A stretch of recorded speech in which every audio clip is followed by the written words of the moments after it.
days, life was hard and complicated. Long ago, and filled with mystery.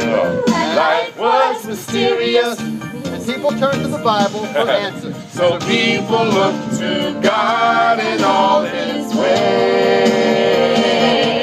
In those days, religion played a much more important role in daily life. Religion was not just a matter of personal faith. It was a sociological mandate. You could be tried, convicted, even sentenced for crimes against the Bible. So consequently, clergymen, you know, pastors and priests. All men, by the way. Yes. Hence the name clergy men. Clergymen had a tremendous influence, thank you, on society. Often it wasn't even about what the Bible had to say about things, but more so how clergymen felt about things, since they were considered holy men of God. In fact, there wasn't any part of society not directly influenced by religion. Puritan Christianity specifically. Education, science, the arts, politics, they were all entrenched in religious dogma. Even the justice was highly influenced by the dictates of the church. Hey, you missed a spot.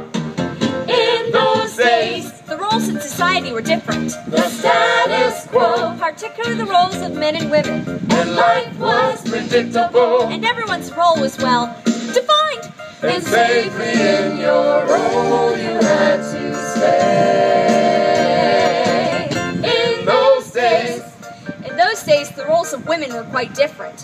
Women were exclusively responsible for raising the kids and taking care of the home. They had no rights and no voice in society. They weren't supposed to have opinions about things, and if they secretly did, they certainly weren't supposed to express them. Where men were responsible for tending the farm or the family business or whatever was necessary to provide for their families, women stayed inside mostly. They prepared every meal, which wasn't as simple as it might sound. Remember, people can't mount on horses to go to the store and buy bread. They had to grind wheat into flour and use the flour to bake bread. And if they wanted meat, tantamount to like a filet mignon, an animal had to be slaughtered, bang, and butchered, and the meat prepared before the cooking could begin. And there were no ovens. Cooking was done over a fire which had to be meticulously maintained day and night. Doing the simplest of daily tasks was tantamount to like climbing Mount Everest. Women were the first ones up in the morning and the last ones to bed at night. They worked hard because if they didn't, they tantamount to anything.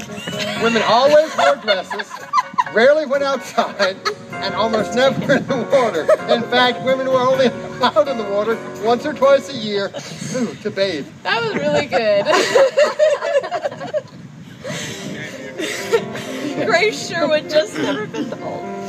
The wife of a farmer, she was outspoken and opinionated and a lot smarter than women were supposed to be. And she loved to work outside. In fact, when her husband died, rather than rushing off to remarry, which is what would have been expected, she put on his pants and shirt and started tending the farm with her sons. It was a scandal. Oh, and because her family farm was located on the coast, she was secretly an avid swimmer. Now, Grace had a nice stroke, but she wasn't a bad person. And although she wasn't a gold medalist, neither was she a witch. But she was different. And being different, with or without a gold medal, can be very hard. I can relate to that. Father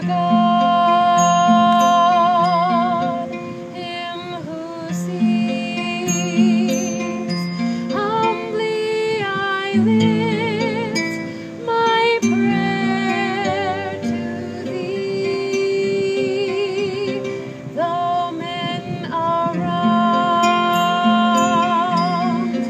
may despise,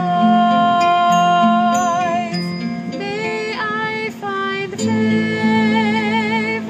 in your eyes. Amen. Amen.